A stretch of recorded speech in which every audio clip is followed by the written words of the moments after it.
नमस्कार दोस्तों, स्वागत है आपके अपने YouTube चैनल रीडिंग लवर्स पर। दोस्तों, आज की जो वीडियो इसमें हम करने वाले हैं, आपका जो CET का जो एग्ज़ाम है उसके लिए महत्वपूर्ण क्वेश्चन जो आपके एग्ज़ाम के लिए महत्वपूर्ण होंगे। और यहाँ पर जो हम क्वेश्चन करने वाले हैं, ऐसे ही जो क्वेश्चन आपको एग्ज़ाम में देखने को मिलेंगे, तो सभी जो यहाँ पर क्वेश्चन महत्वपूर्ण हैं।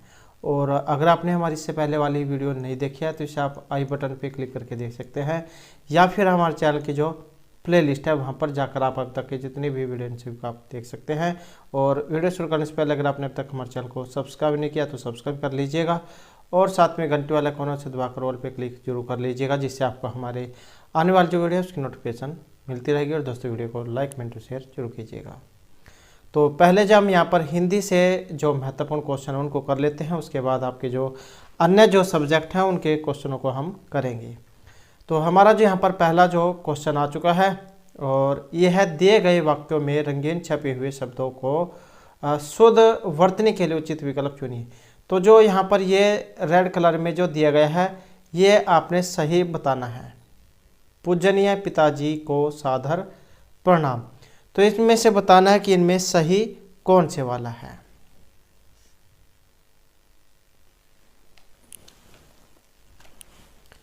तो इसमें जो सही है, और इसमें अगर हम देखें तो आपको देखने में जो यहाँ पर सभी सही लग रहे होंगे, लेकिन जो यहाँ पर ऑप्शन ए जो दिया गया है यही हमारा यहाँ पर सही आंसर है। और आपको भी जो यहाँ पर सोचने का मौका जा दिया जाएगा, ताकि आप भी अपना आंसर जांच पाए कि कौन सा आंसर सही है।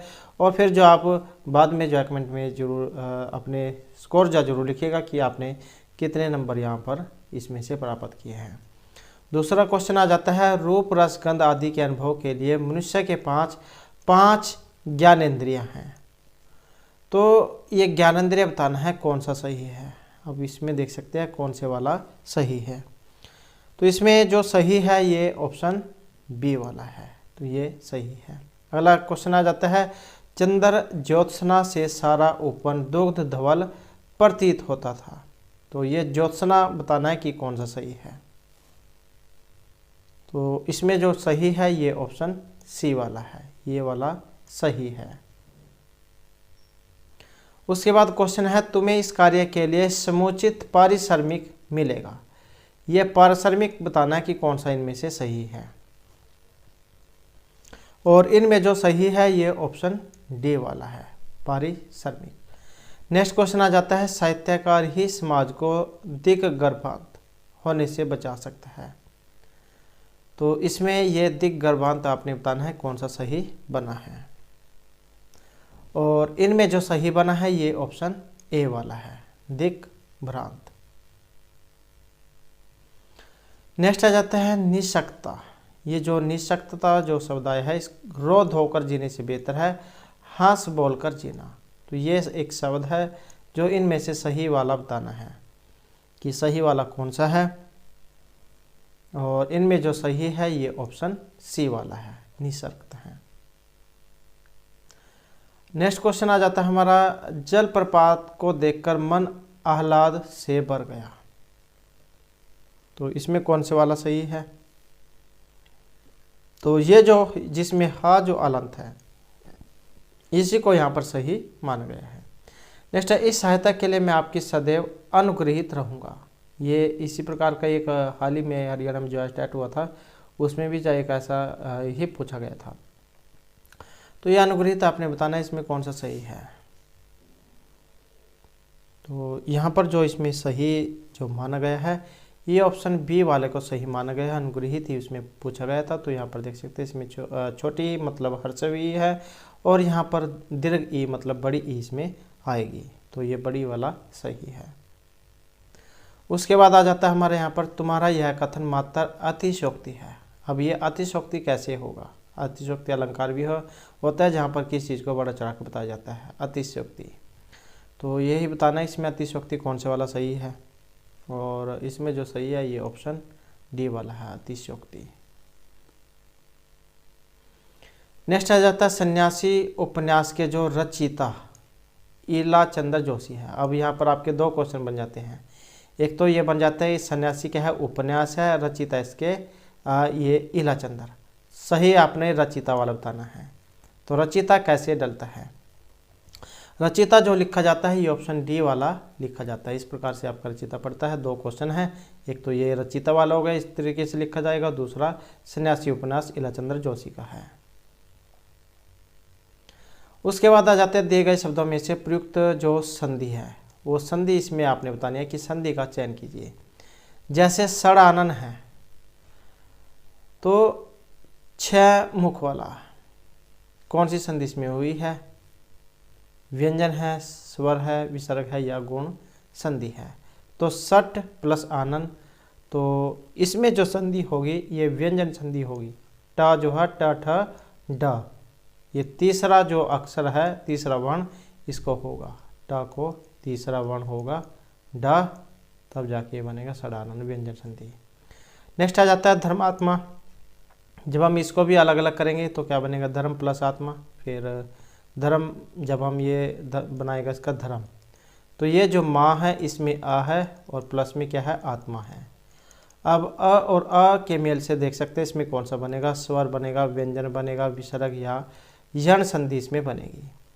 तो इसमें जो फिर बनेगा ये ऑप्शन ए वाला रहेगा। ये भी आ है, ये भी आ है, स्वर संधि जा उसका उदाहरण है। उसके बाद आ जाते हैं यहाँ पर रेखांकित आपने बताना है इसमें गुण संधि, वृद्धि, दीर्घ या स्वर संधि, और ये जो लिया गया है ऑप्शन सी इसमें रहेगा, दीर्घ संधि जा इसका उदाहरण है। उसके बाद नेक्स्ट क्वेश्चन आ जाता है हमारा यहाँ पर निश्चल।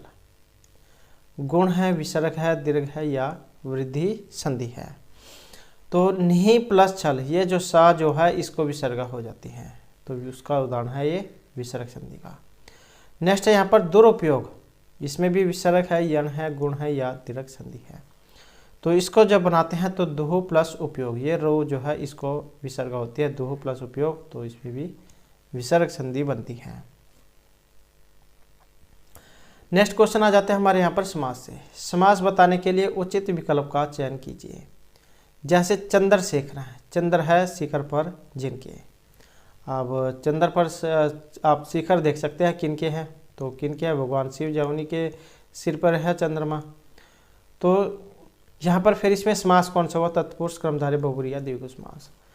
तो यहाँ पर जो इसमें समास होगा ये ऑप्शन सी वाला रहेगा, बहुब्रीहि समास, क्योंकि बहुब्रीहि समास वहाँ पर होता है जहाँ पर न पूर्व पद न ही उत्तर पद बल्कि अन्य ही पद प्रदान होता है, तो वहाँ पर बहुब्रीहि समास होता है। यहाँ पर अन्य ही पद प्रदान हुआ है क्योंकि न प्रथम न द्वितीय। चंद्रशेखर जो है जिस पर ऐसे इस प्रकार से हमें पता लगा कि ऐसा कोई व्यक्ति जो जिसके सिर पर चंद्रमा हो, तो इस कारण से बहुब्रीहि यहाँ पर समास हुआ है।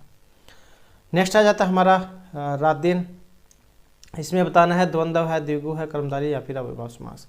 अब अव्यय तो यहाँ पर हो ही नहीं सकता क्योंकि अव्ययभाव जो समास होता है शुरू में अव्यय उपसर्ग उसमें दिया गया होता है, जैसे यथाशक्ति हो गया। तो अब बच गए आपके ये 3।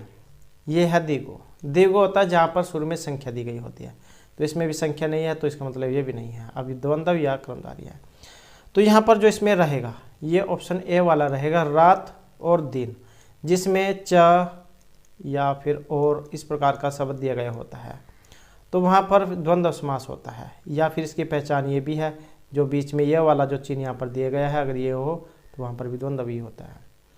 जैसे यहाँ पर भाई बहन है, अब इसमें बता सकते हैं आप आसानी से कौन सा समास होगा।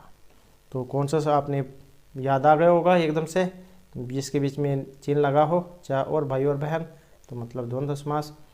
अगला क्वेश्चन आ जाते हैं यहाँ पर 10 मुख। तत्पुरुष है, बहुब्रीहि है, द्वंद्व या कर्मधारय है। अब आपको देखते ही एकदम से आपके मन में आया होगा कि 10 मुख, तो मतलब कि यहाँ पर शुरू में संख्या दी गई है, तो इसका मतलब कि यहाँ पर द्विगु समास होगा। लेकिन द्विगु समास इसमें कहीं नहीं दिया गया है, तो इसका मतलब है फिर यहाँ पर बहुब्रीहि समास होगा। 10 है मुख जिनके, ऐसा कोई व्यक्ति। दशानन भी कई बार यहाँ पर या इनके बारे में ये लिखा हुआ आपको देखा होगा, दशानन 10 है मुख जिनके, तो रावण जो है उनके लिए शब्द का प्रयोग किया जाता है, तो ये बहुब्रीहि समास यहाँ पर इसका रहेगा। अगला क्वेश्चन आ जाता है हमारे यहाँ पर यथाशक्ति से। ये जो यथाशक्ति जो है यहाँ पर आया है, तो जैसे कि हमने पहले बात की थी, जिसमें शुरू में अव्यय या उपसर्ग दिया गया हो तो वहाँ पर अव्ययभाव समास होता है। इसमें शुरू में यथा क्या है, ये अव्यय दिया गया है, तो इसका मतलब क्या हुआ कि यहाँ पर अव्ययभाव समास होगा। नेक्स्ट आ जाता है हमारे यहाँ पर देशभक्ति, देश के लिए भक्ति। अब तत्पुरुष है, बहुब्री है, द्विगु कर्मधारय समास। तो बहुब्री भी हमने देख लिया जिसमें अन्य कोई पद प्रधान होगा, द्विगु भी देख लिया जिसमें संख्यावाची हो। तो बच गया आपके तत्पुरुष और कर्मधारय है। तो इसमें कौन सा समास यहाँ पर रहेगा, और इसमें जो रहेगा ऑप्शन ए वाला। तो तत्पुरुष जो यहाँ पर समास है जिसमें उत्तर पद प्रधान होता है, देशभक्ति, देश के लिए भक्ति। तो इस प्रकार से तत्पुरुष समास। नेक्स्ट है हस्तलिखित। अब यहाँ पर भी आप देख सकते हैं इसमें कौन सा है, हस्तलिखित, हाथ से लिखित, याद के द्वारा लिखित। कर्मधारय तत्पुरुष बहुब्री या द्वंद्व समास। तो हाथ से लिखित, हाथ के द्वारा लिखित या हाथ से लिखित, तो इसमें भी आपका तत्पुरुष समास ये रहेगा। उसके बाद आ जाते हैं पर त्रिनेत्र, जैसे कि हमने बात की थी जिसमें सुर में संख्यावाची दी गई हो। तो अब यहाँ पर द्विगु भी है और बहुब्री भी है। अब आ जाती है यहाँ पर त्रिनेत्र, तीन है नेत्र जिनके, ऐसा कोई व्यक्ति। अब तीन नेत्र जो है यहाँ पर भगवान शिव जो उनके लिए भी इस शब्द का प्रयोग किया जाता है। तीन है नेत्र जिनके भगवान शिव, और एक सुर में जो संख्या दी गई है। तो यहाँ पर ये दोनों ही दे दिए गए, तो इसका मतलब फिर ये दोनों ही यहाँ पर सही इसमें रहेंगे। अगर ये नहीं होता तब फिर ये वाला सही होता, अगर ये नहीं होता फिर ये वाला सही होता। तो यहाँ पर दोनों दे दिए गए, तो दोनों ही यहाँ पर ये सही इसमें रहेंगे। उसके बाद जो नेक्स्ट क्वेश्चन आ जाता है हमारा भरपेट। तो ये आपने देखा होगा हाल ही में सीटी का एग्ज़ाम था जिसका हाल ही में रिजल्ट भी आया है। तो उसमें भी बहुत ज़्यादा गड़बड़ कुछ हुई है इसमें, क्योंकि बहुत से कैंडिडेट ऐसे जिनके 5 नंबर दिए गए हैं, किसी को नहीं दिए गए हैं। तो इसमें ऐसा है कि जैसे जल्दी जल्दी में रिजल्ट जारी किया गया हो, इस प्रकार से कुछ यहाँ पर इसमें कंडीशन की गई है रिजल्ट तैयार करने में।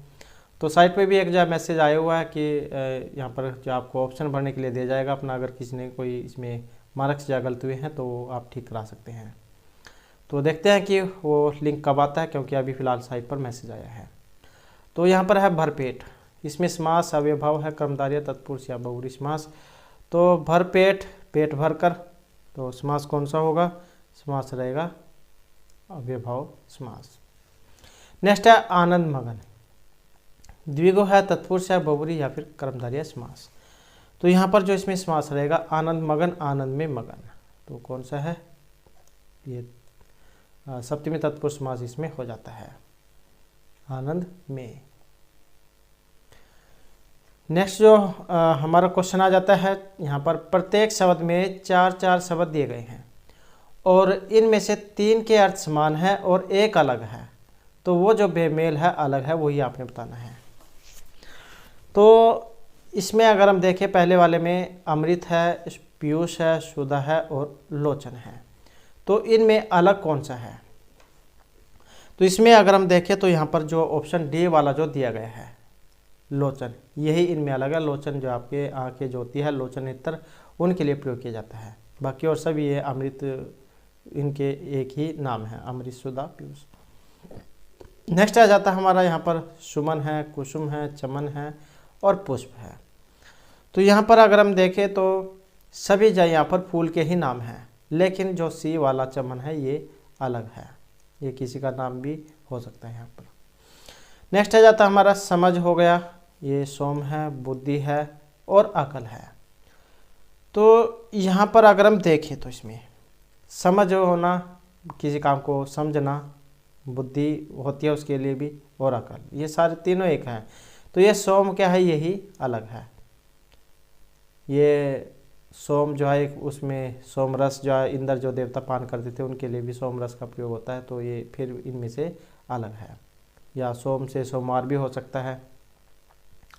नेक्स्ट आ जाते हैं यहाँ पर सीमा हो गया, सागर है, पारावार है और जल्दी है। तो इनमें अलग कौन सा है, यहाँ पर अगर हम देखें तो इसमें जो ये सीमा जो दिया गया है यही अलग है। सागर, पारावार, जल्दी, ये सारे समुद्र जो होते हैं उन्हीं के नाम है। सीमा ये अलग है, सीमा होगी जैसे कोई एक देश है उसकी वहाँ तक सीमा है, मतलब बाउंड्री कह देते हैं जिसे। नेक्स्ट आ जाते हैं यहाँ पर दोष है, परिवाद है, निंदा है और एक बुराई है। तो यहाँ पर भी एक अलग है, फिर वो कौन सा है, परिवाद, निंदा, बुराई, ये तीनों एक है और दोष ये अलग है। दोष मतलब कमी। नेक्स्ट आ जाते हैं यहाँ पर अन्याय है, धांधली है, परायण है और अंधेर है। अब अन्याय होना, धांधली होना और परायण होना, ये तीनों एक क्या है, और एक ये अंधेर होना। तो ये इन तीनों में जो अलग, चारों में जो एक अलग है वो परायण है। परायण दूसरा मतलब, बाकी ये तीनों से मिलते जुलते हैं, अन्याय, धांधली और अंधेर होना। नेक्स्ट है यहाँ पर तख्त है, राजगद्दी है, सिंहासन और जानसीन है। तो यहाँ पर अगर हम देखें तो ये सभी बैठने के वाले जो वस्तुएं हैं, तख्त हो गया, चाहे आपकी राजगद्दी है या सिंहासन है, ये सभी बैठने का काम आते हैं। जानसीन ये अलग है। उसके बाद जो हमारा है यहाँ पर वित्त हो गया, धन हो गया, वीरति और भत्ता। तो इनमें जो अलग है यहाँ पर ऑप्शन सी वाला। वीरति तो किसी से अलग होने वाला जो है उस अर्थ में होता है, ये सारे पैसों से संबंधित हैं। नेक्स्ट आ जाता है आभूषण होता है, नागर होता है, जेवर है और अलंकार है। अब इनमें से अलग कौन सा है? यहाँ पर अगर हम देखें इसमें तो ये नागर जो शब्द का प्रयोग किया गया है, नागर होता है चतुराई वाले के लिए इसका प्रयोग किया जाता है। तो ये सारे आपके गहने होते हैं, अलंकार, जेवर, आभूषण। नेक्स्ट आ जाता है सौरभ है, जलज है, पंकज है और कंज है। तो यहाँ पर इनमें अलग कौन सा है? तो ये सारे कमल जौन के लिए प्रयोग किए गए हैं, जलज, पंकज, कंज। तो ये सौरभ जो है ये अलग रहेगा, तो ये ऑप्शन ए। उसके बाद आ जाते हैं हमारे यहाँ पर प्रत्येक प्रश्न के 4 शब्दों में से विलोम शब्द ज्ञात कीजिए। तो विलोम विपरीत मतलब उल्टे जो शब्द होते हैं। सामिस का कौन सा है? इसमें निरामिष, वैष्णव, शाकाहारी या मांस रहित।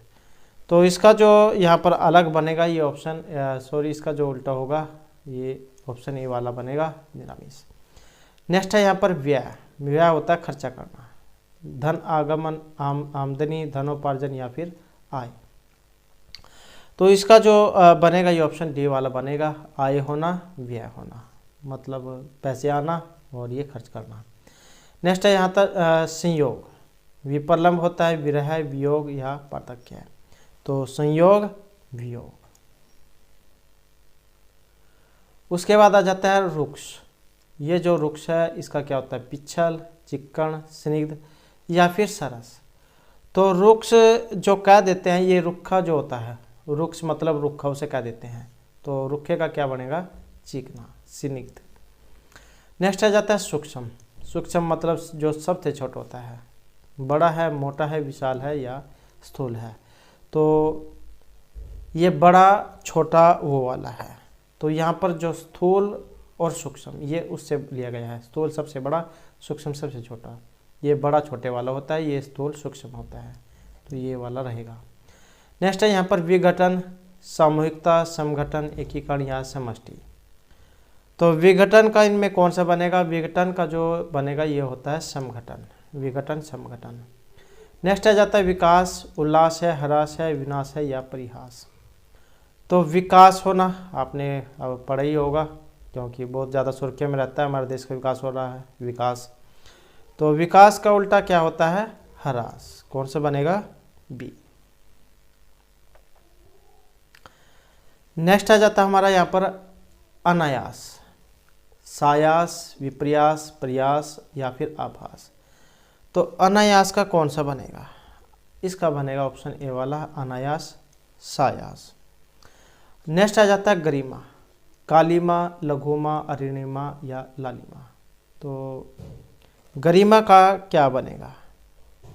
इसका बनेगा लघुमा। नेक्स्ट है उपेक्षा। उपेक्षा मतलब किसी का जो नज़रअंदाज करना जो हो जाता है। तो इसका फिर में कौन सा है? विक्षा है, उत्प्रेक्षा है, अपेक्षा है या प्रेक्षा है। तो उपेक्षा का कौन सा बनेगा? उपेक्षा, अपेक्षा। तो ये तो थे हमारे यहाँ पर आपके हिंदी से क्वेश्चन। अब हम यहाँ पर जो आपके अन्य जो सब्जेक्ट है उनसे क्वेश्चन देख लेते हैं। तो यह हमारा जो पहला क्वेश्चन है, भारत में उद्योगों को स्थापित करने का जो प्रयास है सर्वप्रथम कब किया गया था? 1884, 54, 1860 या 1862 में। तो भारत में उद्योगों को स्थापित करने का जो सर्वप्रथम जो यहाँ पर प्रयास जो किया गया था, तो ये किया गया था ऑप्शन बी में 1854 में। उसके बाद नेक्स्ट क्वेश्चन आ जाता है जनगणना 2011 जो है उसके अनुसार राज्य का जो वन क्षेत्र जो है ये इतना है जो राज्य के भौगोलिक क्षेत्र का कितना है, 1.5%, 3.5, 10 या 15%। तो ये जो माना गया है ये 3.5% माना गया है, 3.53%। और राज्य में सबसे अधिक वन आच्छादित वाला क्षेत्र अगर एग्जाम में आ जाए तो सबसे ज़्यादा जो आपके वन जो है ये पंचकुला में है, पंचकुला हो गया या फिर चंडीगढ़ आ जाए, क्योंकि ये इसमें जो है ये शिवालिक जो है इनकी पहाड़ियाँ है, यहाँ पर शिवालिक की श्रेणियाँ पहाड़ियाँ, जिसमें मोरनी जो चोटी है वो सबसे चोटी यहाँ पर इसमें मानी गई है। सबसे ज़्यादा वर्षा वाला क्षेत्र भी यही है। और सबसे कम वाला अगर एग्जाम में आ जाए तो ये जो पलवल जो है ये सबसे कम वाला है, सबसे ज़्यादा आपका पंचकुला वाला हो गया और सबसे कम वाला पलवल। उसके बाद क्वेश्चन आ जाता है निम्न में से कौन सी नदी मेवात जिले की पहाड़ियाँ मनोहरपुर और जीतगढ़ के निकट से निकलती है। और ये एक नदी वाला क्वेश्चन एग्जाम में जरूर आएगा। ये नदी वाला जो क्वेश्चन हमारे द्वारा पहले जा कराया गया, लगभग जो है 100-150 करीब क्वेश्चन है उसमें एक वीडियो में, तो वो उसी में से जो एग्जाम में पूछ जाते हैं तो उनको आप देख लीजिएगा। हमारे चैनल के प्ले लिस्ट में जो आपको हरियाणा जीके के नाम से जो प्ले लिस्ट बनी हुई है हरियाणा सामान्य ज्ञान, तो वहाँ पर जो आपको सभी वीडियो मिल जाएगी, उसमें आप जो देख लीजिएगा। तो बात करें यहाँ पर क्वेश्चन की कि कौन सी नदी मेवात जिले की पहाड़ियों से मनोहरपुर और जीतगढ़ के पास से निकलती है, यहाँ से निकलती है साहिबी, मारकंडा, इंदौरिया, घग्गर नदी। और इसमें रहेगा ऑप्शन ए वाला, तो ये साहिबी नदी है। नेक्स्ट जो हमारे यहाँ पर क्वेश्चन आ जाता है लाल किले में मुगल अस्तित्व किसके पतन के साथ समाप्त हुआ था, औरंगजेब, मोहम्मद शाह आलम या फिर बहादुर शाह जफर के द्वारा। तो मुगल अस्तित्व का जो पतन जो हुआ था ये माना गया बहादुर शाह जफर के साथ। और बहादुर शाह जो है ये अंतिम मुगल सम्राट थे और 1857 की क्रांति के समय इन्हें अंग्रेज़ों के द्वारा रंगून भेज दिया गया था और फिर वहीं इनकी मृत्यु हो गई थी। उसके बाद आ जाता है हमारा यहाँ पर रीजनिंग जो से क्वेश्चन है 5 वर्ष पूर्व पिता एवं पुत्र की आयु का जो योग है ये 40 है। 5 वर्ष पूर्व पिता एवं पुत्र की आयु का योग 40 है। अब उनकी आयु का अनुपात 4:1 है। तो पिता की वर्तमान आयु इनमें से कितनी है, 50, 55, 45 या 40 वर्ष। तो इनके अनुसार अगर हम यहाँ पर देखें तो ये ऑप्शन डी जो है हमारा इसका सही आंसर माना गया है। तो पिता की जो वर्तमान आयु का इतनी है 40 वर्ष यहाँ पर इसमें मानी गई है। ऐसे क्वेश्चन आपने मान के जा करने होते हैं। माना जो पुत्र है तो पुत्र की आयु कितनी होगी, x हो गई। और पिता की, तो पिता की यहाँ पर कितनी है, तो 5 वर्ष पूर्व पिता एवं पुत्र की आयु का योग 40 था, उनकी आयु का अनुपात कितना 4:1। तो पिता की वर्तमान आयु, तो पिता की कितनी मानी गई है, कितनी हो जाएगी 4x हो जाएगी। और 5 वर्ष पूर्व जो है पुत्र की आयु कितनी थी, तो ये हो जाएगी x माइनस 5 वर्ष। और उसके बाद 5 वर्ष पूर्व पिता की आयु, तो 5 वर्ष पूर्व जो पिता है पिता की आयु कितनी होगी फिर, तो पिता की हो जाएगी इसमें 4x माइनस 5। उसके बाद जब हम इसे हल करेंगे तब ऐसे बनेगा ये 4x माइनस 5 और प्लस में फिर ये हो जाएगा x माइनस 5 और बराबर में कितना है 40 है। तो जब इसको हम हल करेंगे तो कैसे बनेगा, ये हो जाएगा 5x बराबर में 40 प्लस में 10 बराबर 50। तो कितना हो गया फिर x बराबर हो जाएगा यहाँ पर 10। और फिर पिता की वर्तमान आयु कितनी है, तो 4x है, 4x कितनी हो जाएगी 40। तो इस प्रकार से जो है यहाँ पर 40 वर्ष जो है इसका यहाँ पर सी आंसर माना गया है। उसके बाद क्वेश्चन आ जाता है हमारा, फिरोज शाह तुगलक के द्वारा खोज किया गया जो शहर है इनमें कौन सा है? गुरुग्राम है, पानीपत है, हिसार है या फिर भिवानी है? तो फिरोज शाह तुगलक जो है इनके द्वारा जो बनवाया गया था, खोज जो की गई थी, ये हिसार की गई थी। तो ऑप्शन सी यहाँ पर रहेगा। और सियाल शहर के नाम से भी इसे जाना जाता है। कई बार एग्जाम में ऐसे ही क्वेश्चन पूछ ले जाते हैं जो आपने सुने ना हो। तो ये सियाल शहर भी इसे कहा जाता है। नेक्स्ट आ जाता है, दूध को मथने से क्रीम के अलग होने का एक कारण क्या है? तो आपने देखा होगा जब हम दूध में जो है मशीन लगाकर ये क्रीम निकालते हैं तो इसका फिर कारण क्या है? घर्षण बल का होना, अपकेंद्री बल, गुरुत्व या श्यान बल का होना। तो इसका जो यहाँ पर माना जो गया है, ये ऑप्शन बी वाला जो है माना गया है, अपकेंद्री बल के कारण। जैसे ही मशीन घूमती है तो वो सारी क्या है, केंद्र की तरफ चला जाता है। तो इसी कारण से क्या है, ये अपकेंद्री बल उस पर लगता है। जैसे आपने देखा होगा कि दूध से जब लस्सी बनाते हैं तो उसमें मशीन लगाते हैं, सारी जो है गोल गोल घूमने लग जाती है और जितना भी दूध है वो सारा अंदर की तरफ जो है ऐसे अंदर की तरफ घूमने लग जाता है। तो सारा अपकेंद्री बल वाला ही जो यहाँ पर काम होता है। उसके बाद क्वेश्चन है, अमित ने रुपये 30,000, तो ये 30,000 का निवेश करके एक व्यापार शुरू किया। कुछ समय के बाद अजीत उस व्यापार में शामिल हो गया और उसने रुपये 20,000 का निवेश किया। वर्ष के अंत में लाभ हुआ 2:1। तो 2:1 के अनुपात में विभाजित किया गया। अजीत उस व्यापार में कितने बाद शामिल हुआ था? 3, 6, 1 या 2 महीने के बाद। तो यहाँ पर इसमें जो सही आंसर जो है ये ऑप्शन रहेगा हमारा ए वाला। तो 3 महीने के बाद जो इसमें जो है वो जोड़ा था। तो यहाँ पर आपने ऐसे करना है, निवेशित जो पूंजी का अनुपात हो जाएगा बराबर लाभ का अनुपात। मतलब जो यहाँ पर ये 30 कितने हैं, 30,000 है, 30,000। तो आपने यहाँ पर ये 30,000 हो गए, 1, 2, 3, 30,000 और गुणा 12 और उसके बाद कितना है, 20,000 है, 20,000 और गुणा 12 माइनस में x। तो जब इसे हल करेंगे तो ये ऐसा आ जाएगा 2/1 है, यहाँ पर अनुपात है 2:1। और उसके बाद हो जाएगा यहाँ पर 3 गुणा में 6 बराबर 2 ब्रैकेट में 12 माइनस x।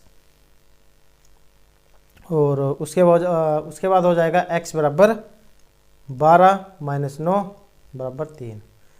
तो 3 महीने फिर यहाँ पर इसका बनेगा। नेक्स्ट क्वेश्चन है हमारा यहाँ पर जो है एक रीजनिंग जो है उसका क्वेश्चन है। तो BTFH IKMO और PRTB, तो इसका फिर आपने बताना है कौन सा इसका बनेगा। तो यहाँ पर आप B और I ये जो है इसके इस तरीके से चल रहा है। B और I जो है इसके बीच में 7 जो अक्षर है उनको मैच जो है यहाँ पर हो रहा है। ऐसे ही I से P के बीच में है 7 अक्षर। इसी प्रकार से फिर यहाँ पर D से K और K से R, तो इसी प्रकार से सब में 7 अक्षर जाओ जोड़ रहे हैं। तो यहाँ पर भी आप V से आगे 7 अक्षर इसमें जोड़ सकते हैं। क्या बनेगा? तो फिर ये WY कौन सा है, ये वाला WY W है WYAC, ये वाला इसका बनेगा WYAC। तो सारों में से यहाँ पर 7 आपने जोड़ लेने हैं। उसके बाद है यहाँ पर हमारा सुमेलित करने का। तो सुमेलित करने में देख लेते हैं यहाँ पर कौन सा इसका बनेगा। तो सुमेलित करने में हमारा ऑप्शन बी 4, 3, 1 और 2, 4, 3, 1 और 2। तो इसको देख लेते हैं अब 4, 3, 1 और 2। तो हजारीबाग जो है इसका यहाँ से क्या प्राप्त होता है, हमें अभ्रक खनिज है, खनिज ये स्थान है।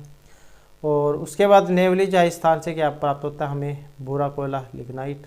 और झरिया से क्या होता है, कोयला मिलता है हमें, और राउरकेला से क्या मिलता है, फिर जो एक बच गया ये वाला लोहा। तो इस प्रकार से आपने मिलान कर लेना है, 4 3 1 और 2। उसके बाद आ जाता है स्वतंत्र नाइट्रोजन का स्थिरीकरण कर सकते हैं। नोस्टोक सवाल, एजोटोबैक्टर जीवाणु, राइजोबियम या इन सभी के द्वारा। तो स्थिरीकरण जो होगा ये इन सभी के द्वारा होगा, तो ऑप्शन डी यहाँ पर रहेगा।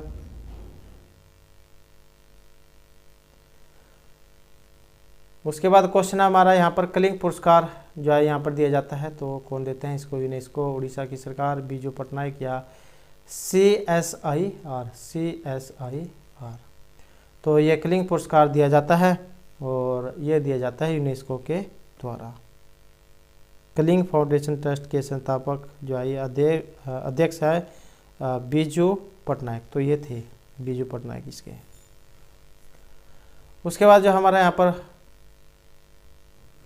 क्वेश्चन जो है ये कौन सा ऑपरेटिंग सिस्टम है, ये ऑपरेटिंग सिस्टम कई बार एग्जाम में इसकी भी फुल फॉर्म आ जाती है, तो OS ऑपरेटिंग सिस्टम इसे इस प्रकार से कहा जाता है। तो कार्य होने के बाद अन्य प्रोग्रामों को अस्थायी रूप से CPU सेंट्रल प्रोसेसिंग यूनिट का प्रयोग करने की अनुमति देता है। Cooperative multitasking, primitive, single user या मल्टी यूजर।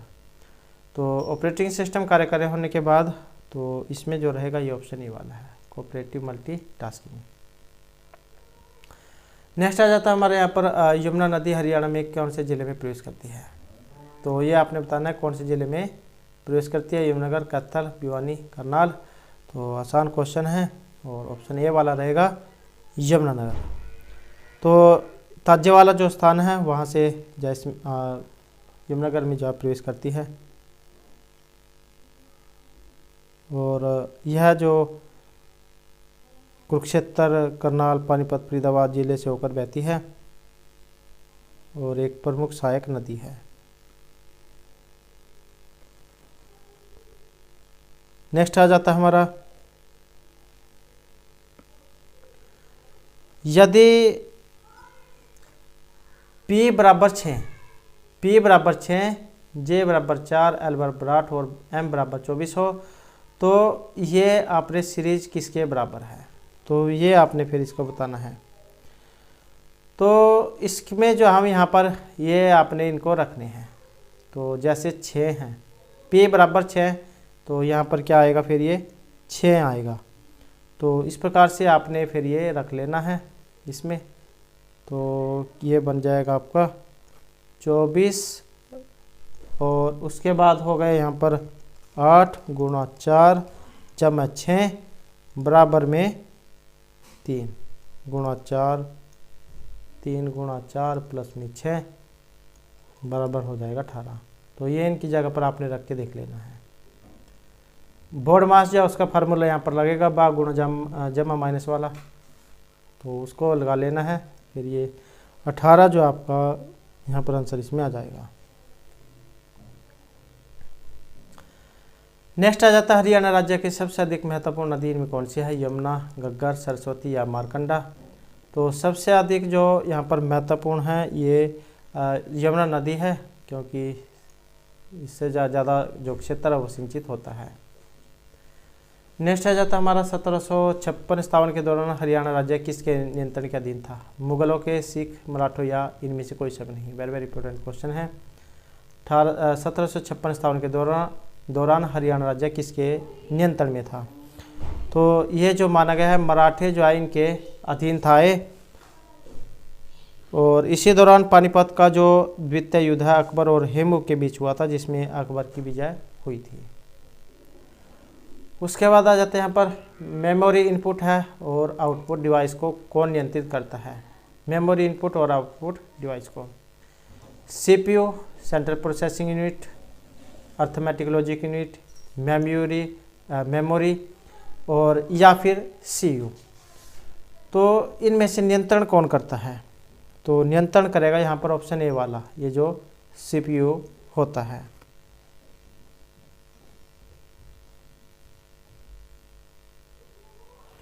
अगला जो यहाँ पर हमारा क्वेश्चन आ जाता है, निम्नलिखित में से कौन सा एक विषाणु जनित रोग नहीं है, मतलब विषाणु से होने वाला रोग नहीं है। डेंगू हो गया, एड्स, मियादी बुखार या सिफिलिस।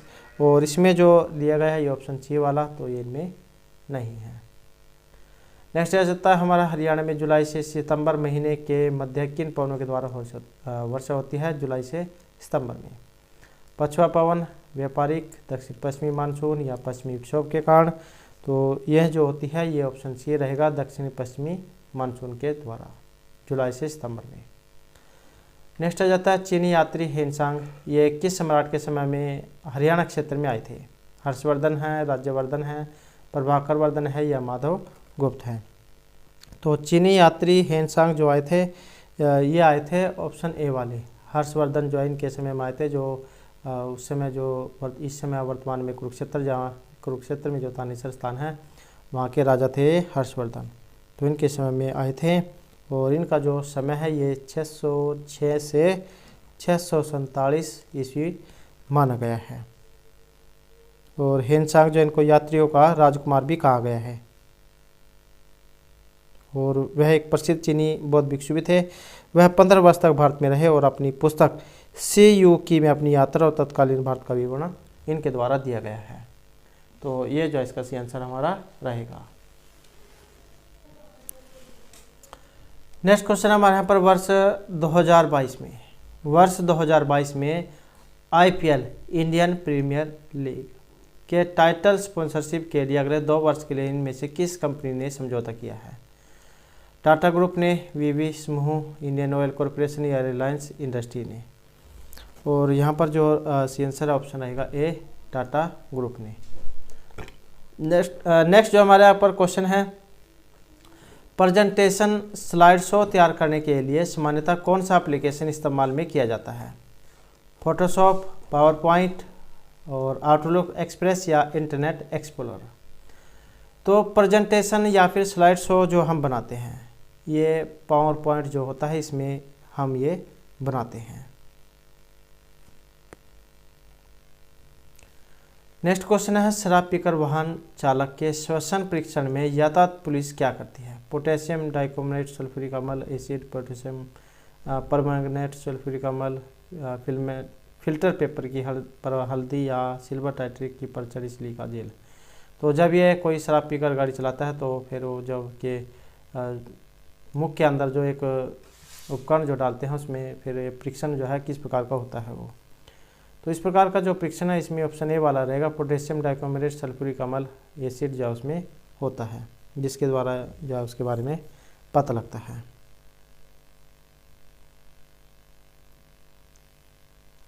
और इसमें कैसे इसका पता लगता है, इसका फार्मूला सूत्र भी कई बार एग्जाम में आ जाता है। तो पोटेशियम डाइक्रोमेट सल्फ्यूरिक अम्ल, इसका जो सूत्र है ये H2SO4 ये होता है। और इसके केस में जब वाहन चालक का श्वसन परीक्षण किए जाने पर यदि तीव्र सिरके जैसी गंध आती है तो इसका मतलब है चालक ने शराब पी रखी है। नेक्स्ट आ जाता है हमारा गांधी इरविन समझौता, ये हुआ था 1935 में, 31 में, 29 में या 1932 में? और ये हुआ था ऑप्शन बी, वर्ष 1931 में। ये यहाँ पर आधी डेट है, पूरी डेट अगर एग्जाम में पूछ ली जाए कई बार उलझाने के लिए दे दिया जाता है, तो ये 5 मार्च और 1931। तो इसे जो दिल्ली समझौते के नाम से भी जाना जाता है। और इसी के तहत गांधी जी ने वर्ष 1931 में आयोजित द्वितीय गोलमेज सम्मेलन में कांग्रेस के प्रतिनिधि के रूप में भी भाग लिया था। तो 5 मार्च 1931 ये डेट याद रखनी है। उसके बाद क्वेश्चन आ जाता है नौशादर और नमक के मिश्रण से नौशादर पृथक कर सकते हैं, चुंबक के द्वारा, आसवन, ऊर्ध्व पतन या उसे छानकर? तो यह है ऑप्शन सी वाला, ऊर्ध्व पतन के द्वारा। नेक्स्ट है न्यायाधीश का जो संबंध न्याय से है, ये रीजनिंग जो है वैसा क्वेश्चन है। न्यायाधीश क्या है, न्याय करेगा। उसी प्रकार संसद क्या करेगी, मंत्री बनाएगी, निर्वाचन करेगी, कानून बनाएगी या राष्ट्र का निर्माण करेगी? तो ये है ऑप्शन सी, क्या है, कानून बनाएगी। नेक्स्ट आ जाता है हरियाणा का विशाल चारों तरफ से पक्का बना हुआ पवित्र सरोवर है कपाल मोचन, फाल्गु सरोवर, सन्निहित सरोवर या ब्रह्म सरोवर। तो चारों तरफ से पक्का है और कौन सा है, तो ये ऑप्शन डी वाला है। ब्रह्म सरोवर कहाँ पर है, कुरुक्षेत्र में ये स्थित है और इसी के पास में बिरला मंदिर भी है और साथ में बाबा नाथ की हवेली। और कपाल मोचन ये यमुनानगर या फिर बिलासपुर जो एग्ज़ाम में आ सकता है वहाँ पर है। सन्निहित सरोवर ये भी कुरुक्षेत्र में है। फाल्गु सरोवर ये इसमें है कैथल में। नेक्स्ट है किसी डोमेन में FR किस संगठन या देश को प्रदर्शित करता है, फ्रांस, फ्रीडा, फर्मवेयर या यूरोप को। तो ये FR से जो संबंध है ये ऑप्शन ए में रहेगा, फ्रांस जो इससे संबंधित है ये।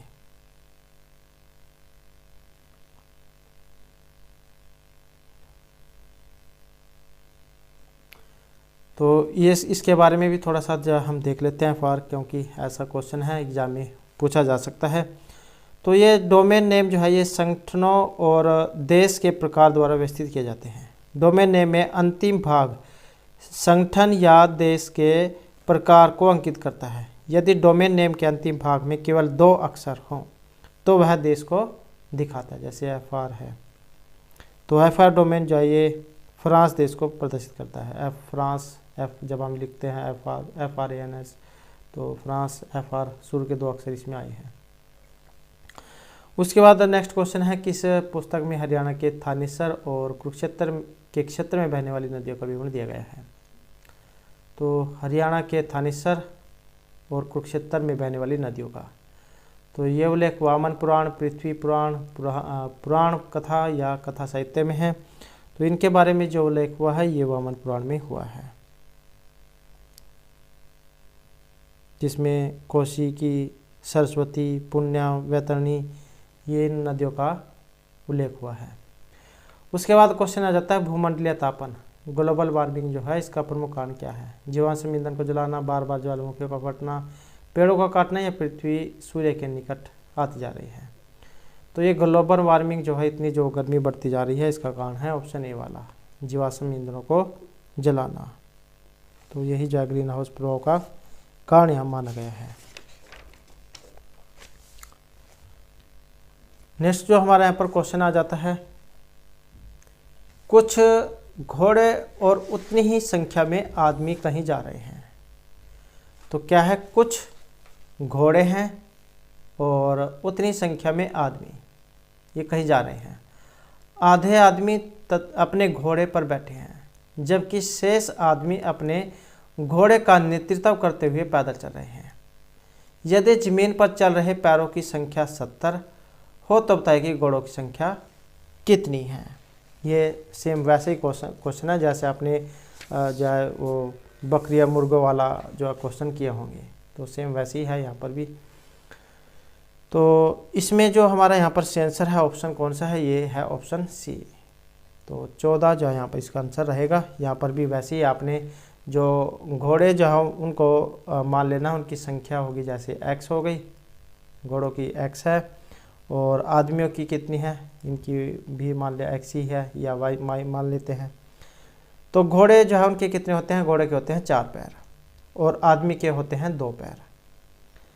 तब जब हम इसे हल करेंगे तो ये बनेगा x/2 गुणा 2 प्लस में x प्लस में 4 बराबर कितनी है संख्या 70। तो उसके बाद जब हम हल करेंगे फिर ये बनेगा x प्लस में 4x बराबर 70 और उसके बाद हो जाएगा 5x, 4 1 5x हो गए और बराबर कितना हो गया 70 हो गया। तो जब हम इसको काटेंगे 14 5 70 तो कितना हो जाएगा 14। तो ये ऑप्शन सी वाला रहेगा। उसके बाद क्वेश्चन है गग्गर नदी का जो उद्गम स्थल है, शिमला के समीप डागसई, बहरोड की पहाड़ी, गढ़वाल, हिमालय, इनमें से कोई सा भी नहीं। तो गग्गर नदी का उद्गम स्थल कौन सा है, तो इनका है ये ऑप्शन ए वाला शिमला के समीप जो डगसाई की पहाड़ियाँ हैं। उसके बाद क्वेश्चन है, स्पष्ट प्रतिध्वनि सुनने के लिए मूल ध्वनि तथा परिवर्ती ध्वनि के बीच का समय अंतराल कम से कम होना चाहिए। 2 सेकंड, 1 सेकंड, 1/10 सेकंड या 0.2 सेकंड का। तो ये रहेगा ऑप्शन सी वाला। तो स्पष्ट प्रतिध्वनि सुनने के लिए मूल ध्वनि और प्रतिध्वनि के मध्य का जो समय अंतराल है वो 1/10 सेकंड होना चाहिए। नेक्स्ट हमारा क्वेश्चन है, हरियाणा राज्य का जो देशांतरीय विस्तार है। तो यहाँ पर है देशांतरीय, तो इनमें से देशांतरीय बताना है कौन सा है। तो ये ऑप्शन ए वाला वेरी वेरी इंपॉर्टेंट क्वेश्चन है आपका, जो हाल ही में सीईटी का जो एग्जाम था उसमें क्वेश्चन ये पूछा गया था। नेक्स्ट आ जाता है, इनमें से एक विषम है, ज्वालामुखी है, टोर्नेडो है, हरिकेन है या चक्रवात है। तो यहाँ पर भी एक अलग है, और ये जो ऑप्शन ए वाला है ज्वालामुखी ये अलग है, और ये सभी तूफान जो है उनके नाम हैं। उसके बाद है, कवपर्स ग्रंथियाँ क्या होती हैं। प्राथमिक लिंग ग्रंथियाँ है, सहायक लिंग ग्रंथियाँ है, और भी दोनों है या कोई सी भी नहीं है। तो कवपर्स ग्रंथियाँ क्या होती हैं, और ये जो यहाँ पर मानी गई है ये प्राथमिक लिंग ग्रंथियों को माना गया है। उसके बाद आ जाता है हमारा रेलगाड़ी वाला क्वेश्चन। तो वेरी वेरी इंपॉर्टेंट है, क्योंकि 4-5 क्वेश्चन ऐसे हैं जो आपको प्रत्येक एग्जाम में देखने को मिलेंगे। रेलगाड़ी वाले हो गए, नाव वाले हो गए, और ये काम घंटा वाले हो गए, कितने आदमी कितने दिन में काम करते हैं, और एक टंकी जा खाली करने और भरने वाले। ये 4-5 कुछ ऐसे क्वेश्चन हैं जो आपको एग्जाम में देखने को मिलते ही मिलते हैं। तो यहाँ पर 150 मीटर लंबी एक रेलगाड़ी 90 किलोमीटर घंटे की गति से चलते हुए 200 मीटर लंबे पुल को पार कर सकती है 7 सेकंड, 14, 9 या 18 सेकंड में। और ये जो पार करेगी ये कर लेगी ऑप्शन बी 14 सेकंड में। तो यहाँ पर भी अपने वैसे ही रेल की गति कितनी है, यहाँ पर रेल की जो गति है ये कितनी है, ये 90 है, 90 किलोमीटर घंटा। और उसके बाद फिर ये 90 गुणा में 5/18 कर लेंगे जब हम इसका, मीटर की सेकंड, मिनट सेकंड जाए हो जाएगा। और उसके बाद जब हम इसे हल करेंगे तो कितना बनेगा, 25 मिनट सेकंड बनेगा ये। और उसके बाद फिर तय की गई दूरी तो दूरी कितनी है, फिर यहाँ पर दूरी है 150, और कितनी है 200 है, 200 तो कितनी हो जाएगी 350, तो 350 मीटर हो जाएगी। तो उसके बाद फिर यहाँ पर क्या है, समय का फार्मूला लगाना है। यहाँ पर क्या हो जाएगा, दूरी बटे गति। तो दूरी बटे जो गति का जब हम लगाएंगे तो कितनी है 350 है, और बटे में कितनी है 25 है, 25। तो जब हम इसे हल करेंगे कितना होगा 14 सेकंड। तो इस प्रकार से जो आप इसे देख सकते हैं।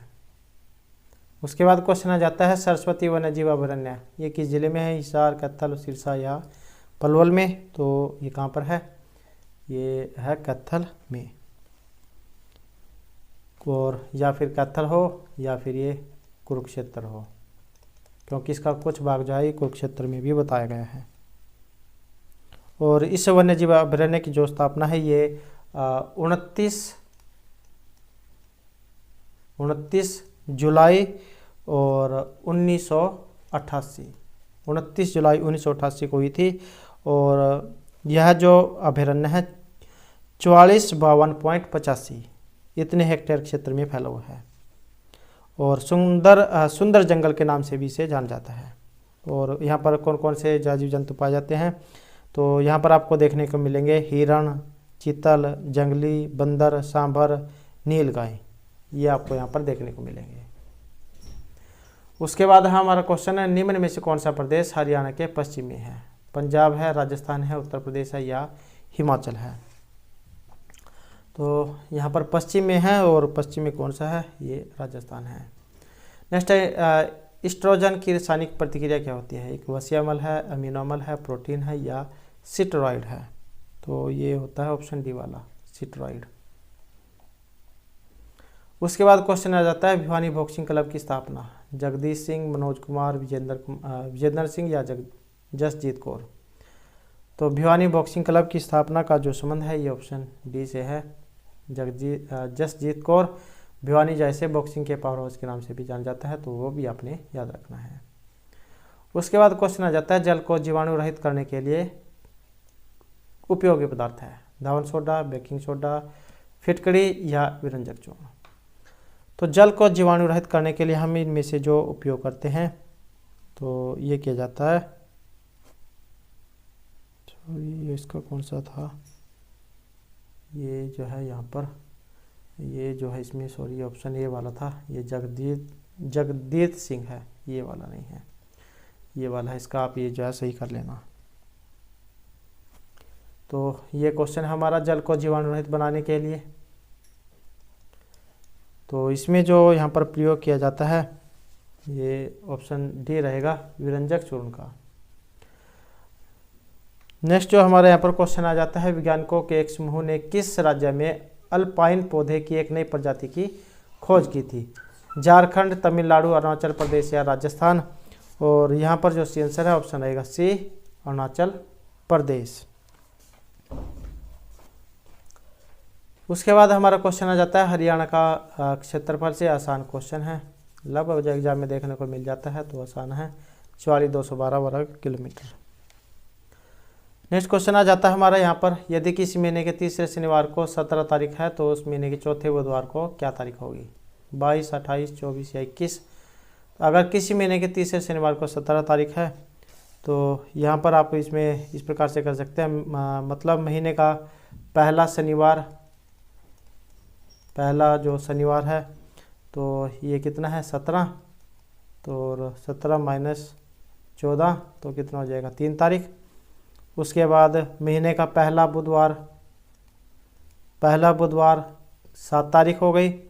और उसके बाद जो दूसरा बुधवार इसमें 7 जोड़ लेंगे, मतलब एक हफ्ता 14 तारीख हो गई। उसके बाद तीसरा, और तीसरे में 7 और जोड़ लेंगे, इसमें कितना हो गया 21 हो गया। और ऐसे ही चौथे में फिर 7 चौका 28, 4 हो गए मतलब, तो कितना हो जाएगा 28 तारीख। उसके बाद क्वेश्चन है हरियाणा का मैदानी भाग समुद्र तल से कितनी ऊंचाई पर है? और ये भी जो है यहाँ पर महत्वपूर्ण क्वेश्चन है, मैदानी भाग समुद्र तल से बताना कितनी ऊंचाई पर है। 700 से 900, 800 से 1000, 750 से 880 या 900 से 1100 फुट। और ये रहेगा ऑप्शन बी वाला, तो 800 से 1000, सॉरी इसका जो है ये ऑप्शन ए वाला है, 700 से 900 फीट।